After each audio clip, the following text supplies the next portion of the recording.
Hey, it is 12 noon on Wednesday, which means it's time for this week's episode of Ask the Instructor. I'm John Christman. This show is brought to you by the Tampa School of Real Estate every Wednesday, 12 noon Eastern Time. We're live. If you don't already tune in every Wednesday, go to tampaschool.com/success and drop your email address in there because you'll get email notifications whenever it is that we go live because we have so many videos. Today, we're talking about a topic that is really useful if you're studying for your exams because this is a question that I could almost guarantee is going to be on any exam it is that you take, and it's mortgage amortization. It's something that really the math has never changed. It's been around since the beginning of the real estate exam for the most part. So it's a very likely math question you're going to see on your exam, and it's not that difficult when you know the steps to actually work through. So that's what we're covering today, is what the steps are to amortize a mortgage. And what amortization means is to basically what we're calculating is figuring out how much money goes towards interest and how much goes towards principal every month. So we'll talk a little bit about the concept of this amortization, and then we're going to dive into solving questions, problems just like you might see on your real estate exam involving amortization. So we've got a great show for you guys today. Stick with us. I'm John Christman. You're watching Ask the Instructor.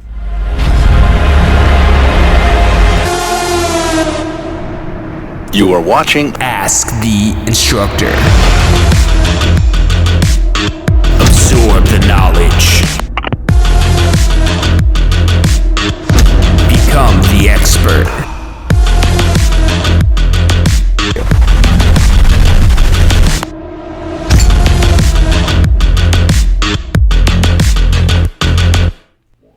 Hey, welcome back to this week's episode of Ask the Instructor. I'm John Corsimone. This show is brought to you by the Tampa School of Real Estate. Got to make sure my weatherman hands are right, pointing towards like all the visuals here. What we're talking about today is mortgage amortization. I want to just briefly touch on the concept of this here, of amortization, and then we're going to get more into the detail of actually solving this out. So first and foremost, let's deal with this concept of amortization. So amortization basically means that you're gradually decreasing. And so what that means in mortgage terms, we're going to put two colors up here. Now, in the real world, you'll have typically what's called PITI, which stands for principal, interest, taxes, and insurance. Now, I want to separate out these two right here.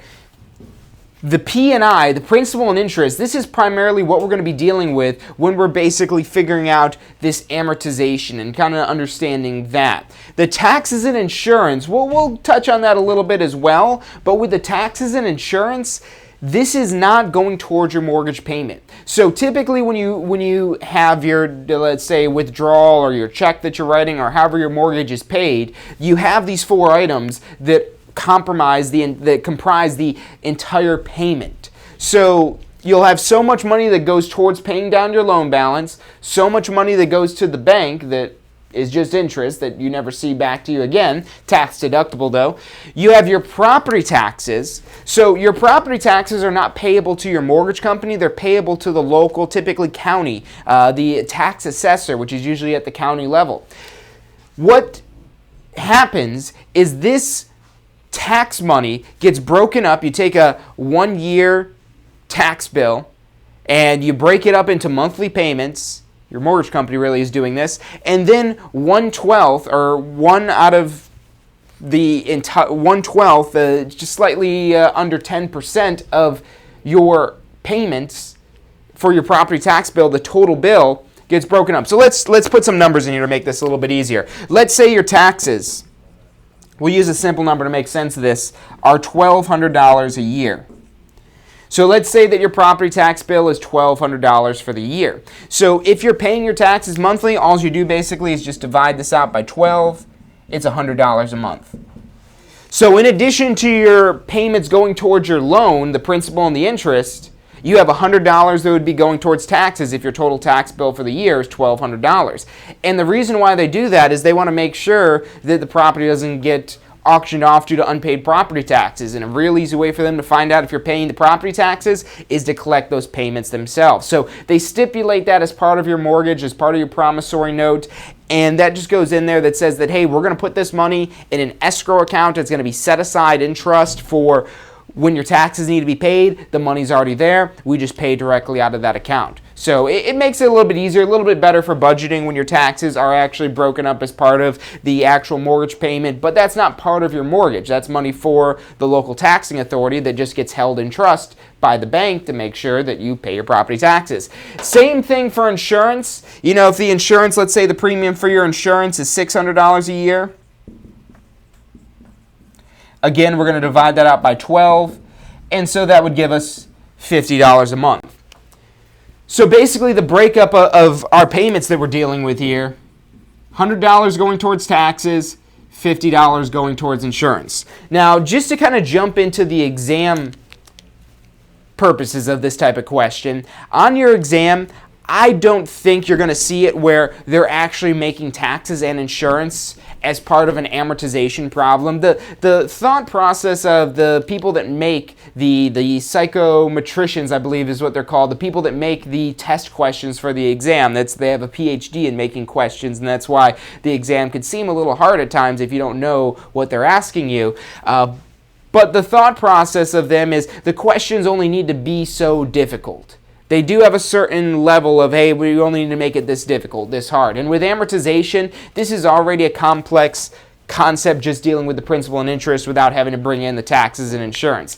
That being said, they absolutely could. Maybe they do want to have a slightly more difficult question, want to count one of these ones as one of the most difficult questions on the exam. So then they might throw in that taxes and insurance stuff in there, which if they do that, you don't have to freak out about it. If it's got basically a breakdown of your total mortgage payment, but it says it includes taxes and insurance, you just need to figure out what the monthly amounts are so you can take that out. Because when we're dealing with amortization, we're only concerned with these top two, the principal and interest. These taxes and insurance, again, they're not part of your mortgage. They're money that's going to be held in a trust account. So that way, when your taxes and insurance payments become due, which taxes are annually, the insurance might be annually, might be semi-annual. Who knows how the payments are done with that? It depends on the insurance company, typically semi-annual for those. But either way, those aren't part of the mortgage. So those are amounts that are separate to this. Now, when we're dealing with amortization, again, we're going to pretty much ignore the taxes and insurance. We're just dealing with principal and interest. And it gives you all four of these. You need to just get down to principal and interest. Now, with amortization, again, this is the gradual decrease. So what that means, we've got two colors here. We're going to do our principal in green. And why I do principal in green is because this is how much actually pays down your loan. Principal actually pays down your loan. This is decreasing your mortgage balance. Interest, on the other hand, we'll do this one in red.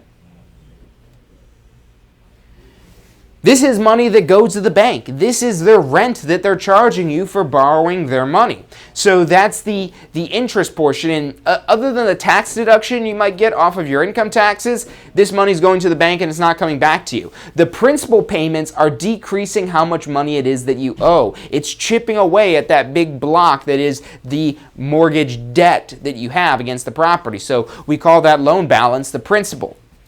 And the way this breaks out, so I've got this little chart kind of sketched out here. If we've got year 0, and then all the way over here, year 30, we'll say this is basically just a 30-year mortgage. What this is typically going to look like, so your payments are a fixed amount. Let's say the dollar amount of the payment, we'll say, is $1,500.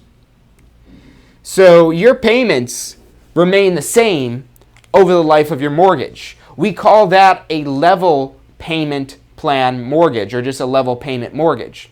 A level payment plan or level payment mortgage means that your payments are the same every single month.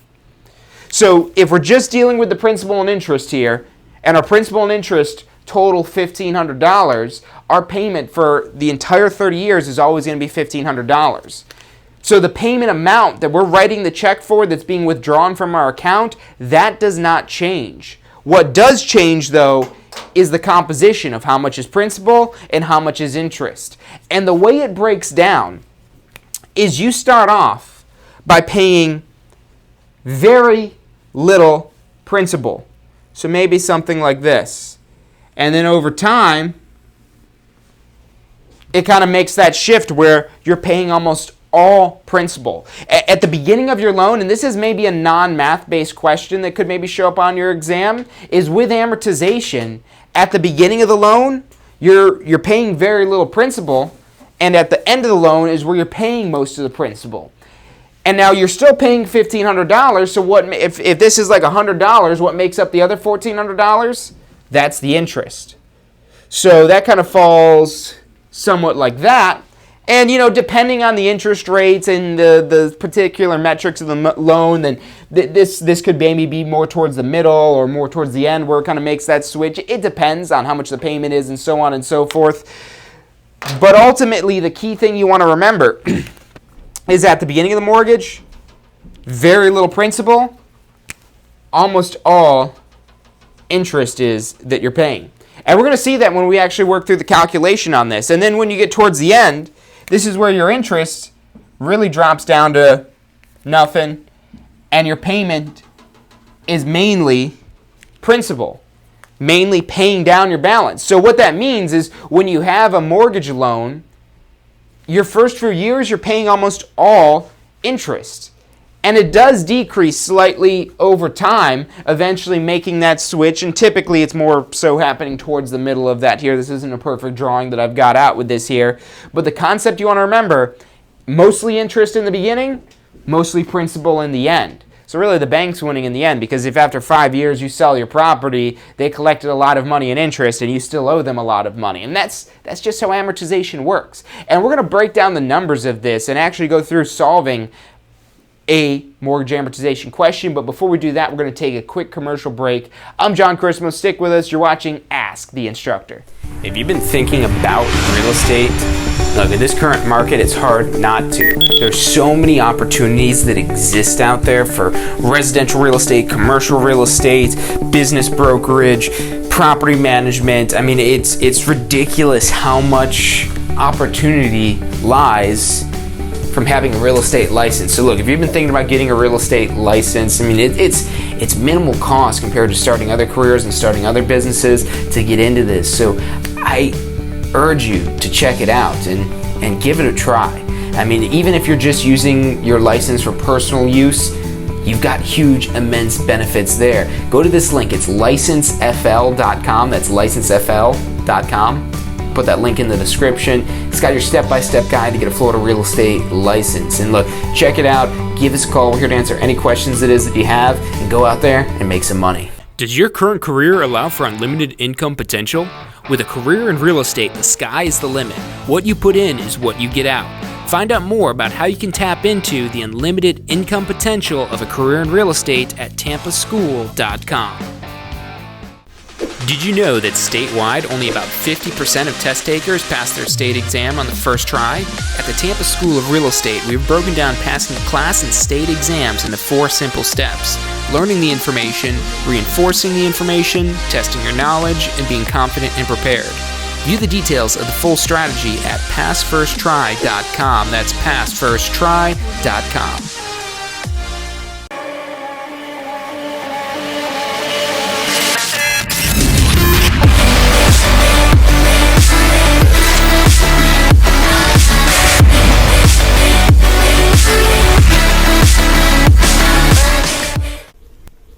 Hey, if you're enjoying the show today, which I'm sure you are, be sure to hit like, subscribe, post your comments, share with your friends and family. Thank you guys so much for watching.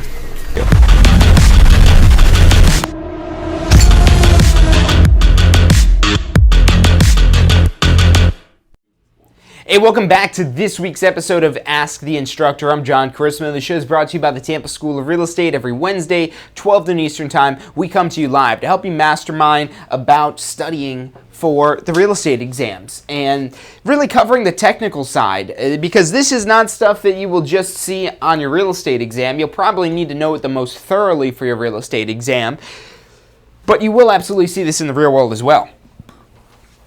Anytime there's a mortgage, I mean, you're maybe not the one calculating out the amortization unless your client asks you to do it because maybe they don't trust their loan officer.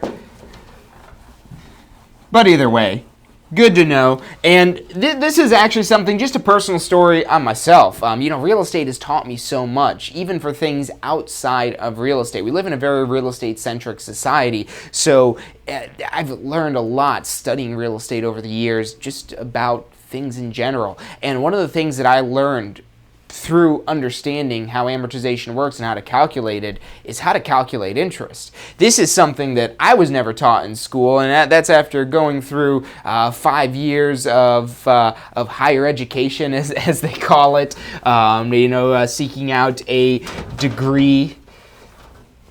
And not even through high school. I mean, this should be stuff people are learning in like kindergarten and first grade, or at least before they turn 18 and they're able to take out credit card debt. So, got to get on that school system and teaching interest. Maybe they teach that today. I don't know. It's been a while since I've been in school. But anyways, let's talk about amortization.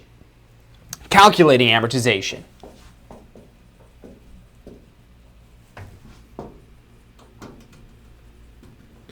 So with amortization, you need 3 pieces of information to do this calculation. Just 3 pieces of information, and this information on your exam is going to be given to you usually pretty directly, because again, these more complex, these more thorough questions that require multiple steps, they're usually more direct about the information that they give you. Sometimes they're a little bit more indirect. You might have to do a little bit of problem solving to get to these 3 numbers, but usually they're going to give them to you. So one of the things we need is the APR, the annual percentage rate.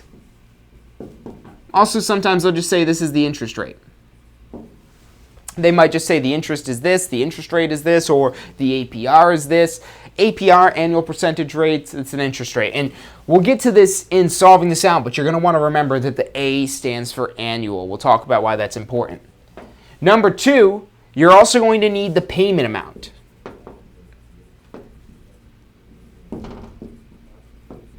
So how much money it is,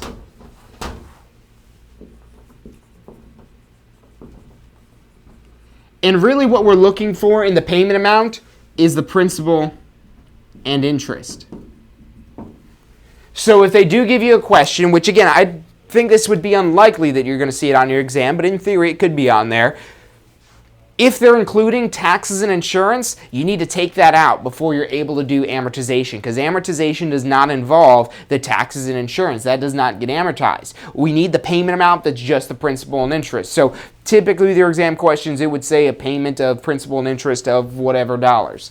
And then the third thing it is that we need here is the loan amount. So if you have these 3 pieces of information, how much the interest rate is, the payment amount of principal and interest, the monthly payment, and then the loan amount, we're able to calculate every single month for maybe 360 months, you probably only have to do like 2 months on your exam, of how much money goes towards principal and how much goes towards interest. And in the real world, you're able to Google calculators. You can just Google mortgage amortization, you plug in these 3 numbers, it does all the calculations for you in the blink of an eye. Now, the idea of knowing how to solve this, number 1, so you get a point on the exam, because this is a very likely question to show up on your exam. So if that's the only reason, then that's worth it alone right there. Once you know how to do this, it makes sense, and it's pretty straightforward once you've practiced this a couple times. So for a point on the exam, number 1. Number 2, when you're working with those calculators, if you understand how it's doing those calculations, you're just doing that for speeding up this process, you understand it better. So that's another reason why, and that's why the FREC keeps that in the syllabus to this day, not because they don't want to update the syllabus, but because they want you to understand what amortization is and how it works. And again, this taught me a lot about interest when I learned how to calculate this. I never knew how to calculate interest on a credit card bill. I was like, God, how are they coming up with that much money that I owe them in interest? How are they tacking on this much interest this month? And now I know how. Which overall, again, real estate has taught me a lot. So understanding just this first step alone of how to calculate interest, that's a skill, that's a concept that will help you so much if you ever borrow any sort of money and you're paying interest on it. You'll want to know how that's calculated so you can make smart decisions, maybe about refinancing stuff and so on and so forth. So let's talk about the steps. So there's 3 pieces of information we need, and there's 3 steps to amortizing a mortgage. So step number 1 is going to be find the interest payment. So find the interest payment. How much money out of the monthly payment goes towards interest? And what we're going to do to find the interest payment is we take the loan amount. I'm going to do loan amount in blue.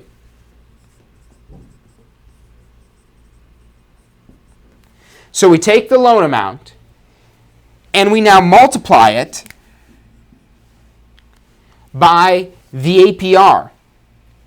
I'm going to do the APR also in blue, just because I want to reserve the red and green for what you'll see in a second.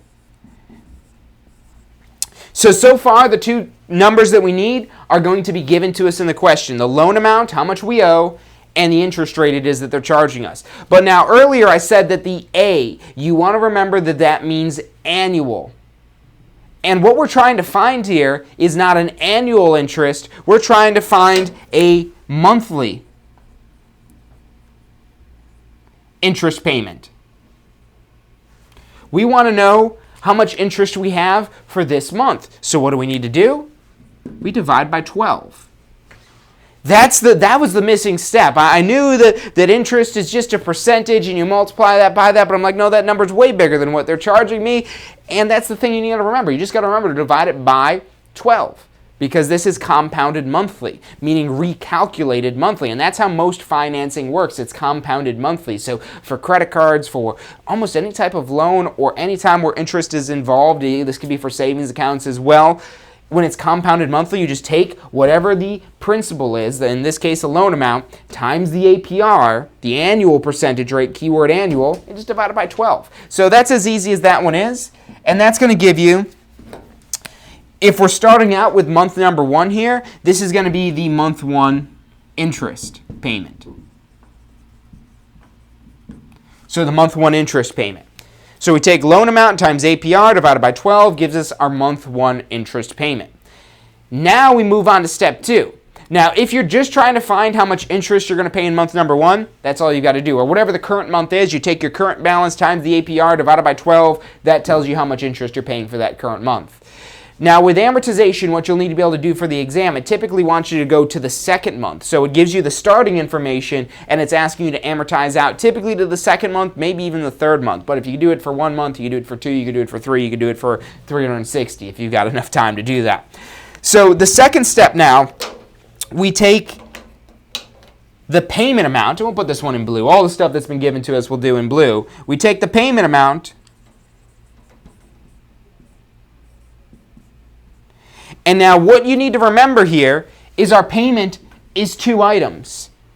And if it's not 2 items, if it includes the taxes and insurance, we need to extract that out before we're able to deal with the amortization. But again, on your exam, they're probably just going to give you a payment that is only principal and interest. So we figured out what the interest portion is. What's left over is principal. So all we need to do is take our payment amount and now subtract that month 1 interest payment.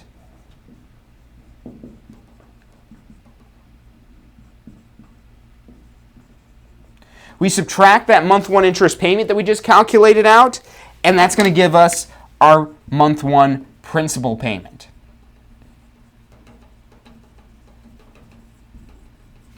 Now again, notice the colors that I've used here. The interest, that's the money that goes to the bank that we never see again. Our total payment is going to be comprised of the interest and the principal. And the principal, that's the dollar amount that's actually decreasing our loan balance. Now the third step we've got here, and now this is only if you need to carry over into the next month to find out what our numbers are for the next month, the following month. Because what's going to happen here, this principal payment, this is a payment towards your loan balance. So you're going to take your starting loan balance, subtract the payment you just made on that loan balance. It's not the entire loan amount, the entire loan payment, it's just the principal payment. Because remember, that payment that you're paying, only a portion of it, and especially at the beginning, a small portion of it, goes towards decreasing your loan amount. Over time, as you pay this loan amount down lower and lower and lower, the interest is going to get smaller and smaller and smaller, and the principal, because you pay the same amount, is going to become a larger and larger and larger payment. So moving now on to step 3, to find the following month, you're going to take the loan amount that we started with, So we take that loan amount, we just basically plug it in down here, and now we're going to subtract that month one principal payment that we just figured.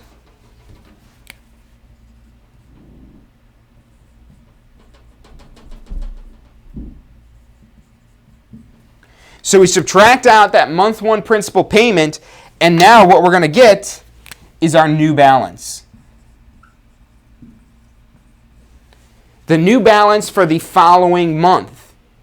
Because when we start month number 2, we're still not going to owe what we owed at the beginning of month number 1 when we just paid down that balance. So we're going to have a new balance starting the next month, and then we basically just repeat the whole cycle all over again, but with that new balance rather than the original starting balance. So let's throw some numbers in here. Let's say we've got an interest rate of 5%. We've got a payment amount of $1,500, and we've got a loan amount of, let's say, $300,000.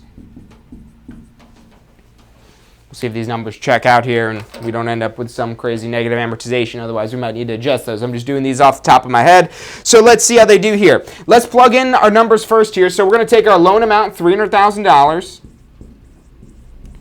and we're going to multiply that by the APR, the 5%. And when you put that in your calculator, you're going to want to do that as 0.05. If you are familiar with the percentage button, yes, you can use that as well, but most people are not. So if you are, you're special, and you could absolutely use that. Otherwise, just do 0.05, 2 decimal places over, 1 and 2, to make that 0.05 as a decimal. So let's plug in the numbers here. 300,000 times 0.05 divided by 12 gives us $1,250 in interest payment.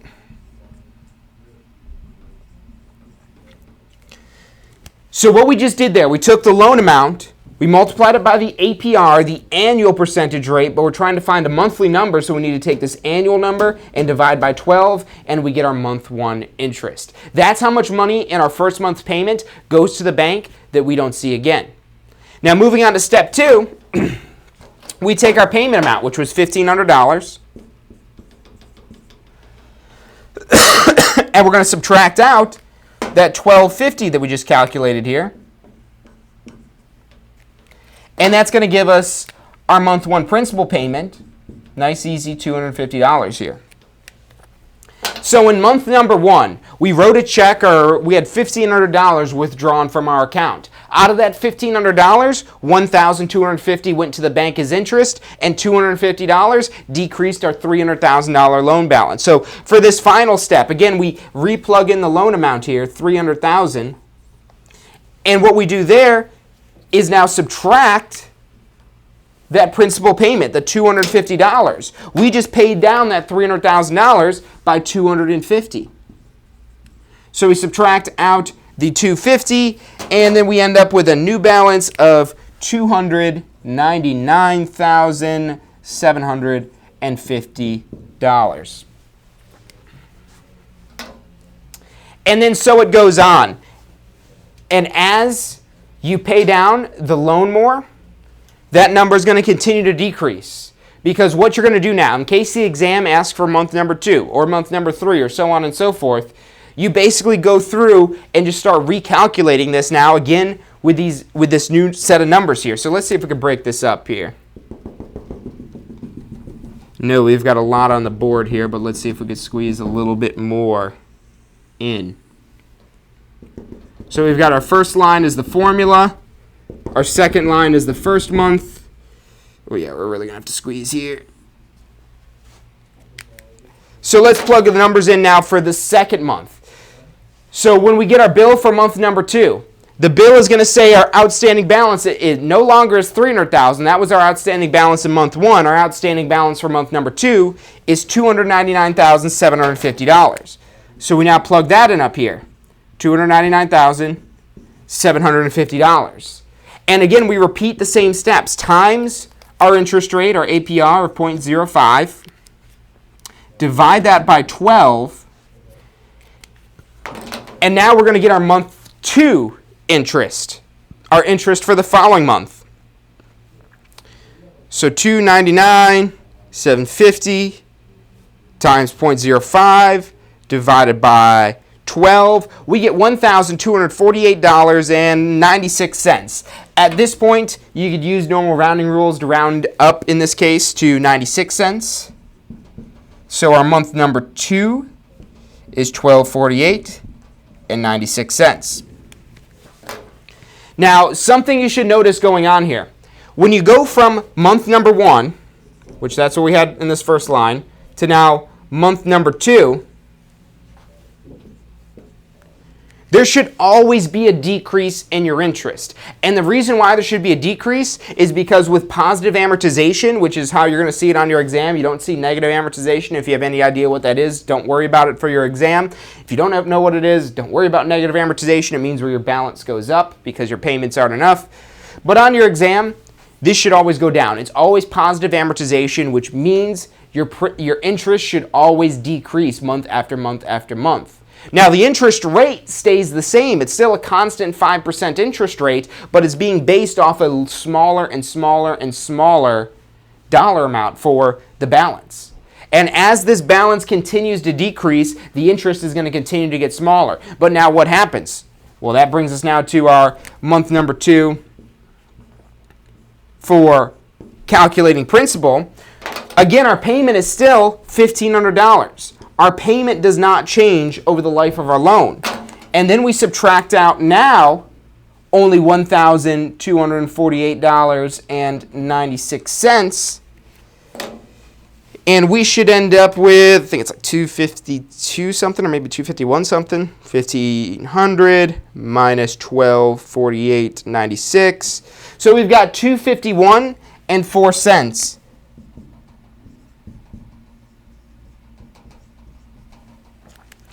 As our month 2 principal payment. And just like the interest portion should always go down, the principal portion should always go up. You should always end up paying more principal month after month because your payment amount is staying the same, and if the interest decreases, that means your principal is going to increase. And this is about the extent of it is that you're going to see on your exam. The question will probably ask, what is the month 2 principal reduction or amortization amount, which that's here what's decreasing your loan balance, or it could also ask what is the interest amount for month number 1 or probably month number 2. They could even ask for month number 3, and if they asked for month number 3, we would just keep chugging along. We'd find out our new balance for month number 3, plug that in at the beginning, and then basically start this whole process all over again. So this is a fairly easy concept. It's a lot of calculation for this easy concept, but once you've got your head wrapped around it and you know what the purpose of each step is, this is fairly easy to remember. And if it's not easy to remember yet and you're still trying to digging through this, practice this. Do it again and again and again and again. Even if it's the same math problem, look, you will start to remember, okay, it's this number, then this number, then this number, but more importantly, you're going to remember also the steps that you're using to get to that number. It's usually not beneficial to do the same question again and again and again, but with math, it is. With the math questions, it is beneficial. Non-math questions, don't do the same questions again and again and again. It doesn't really help you out there because you remember what the answer is. But in the math, what's more important than what the answer is knowing the steps to get to that answer. And when you rework those same steps again and again and again, that repetition helps you remember this. And yeah, there is somewhat of a formula, we could call that here. I don't like to think of them as formulas because, formulas, I like to think maybe more with calculus or algebra or these more kind of arbitrary types of math. With the real estate math you need to do, it's all word-based scenarios. It's all problems where the numbers actually have meaning behind them. And when you understand the meaning behind those numbers, it helps make it a little bit easier, I would say a lot easier, to remember how to calculate those.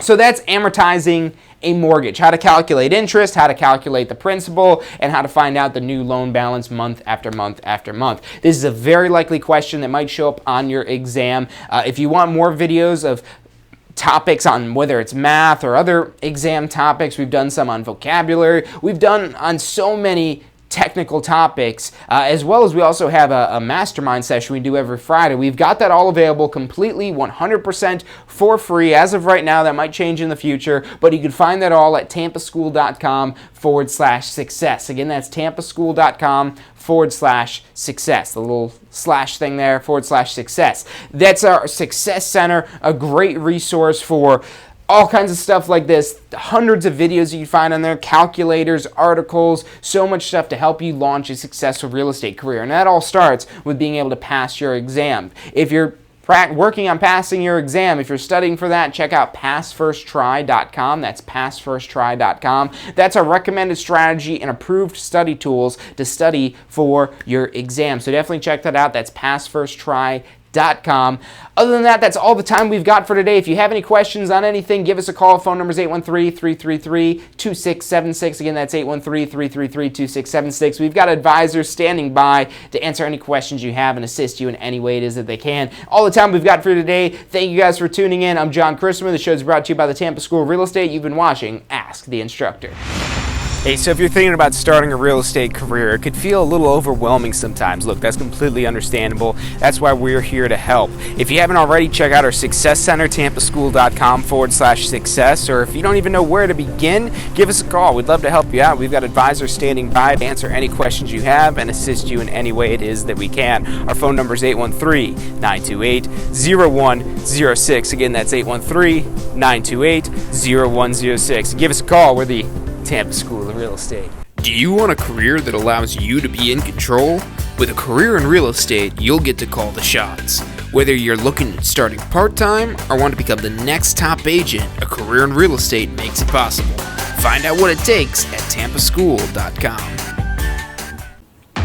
Do you want to incorporate studying for your real estate exams into your busy schedule?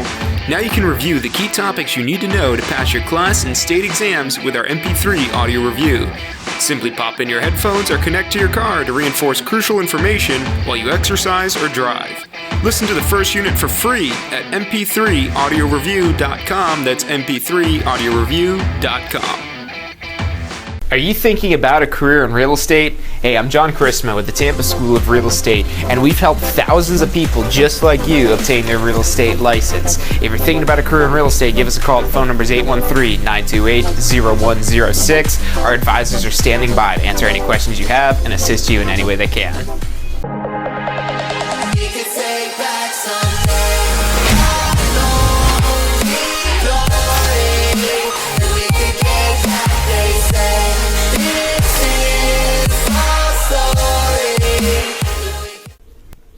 Hey, if you're enjoying the show today, which I'm sure you are, be sure to hit like, subscribe, post your comments, share with your friends and family. Thank you guys so much for watching.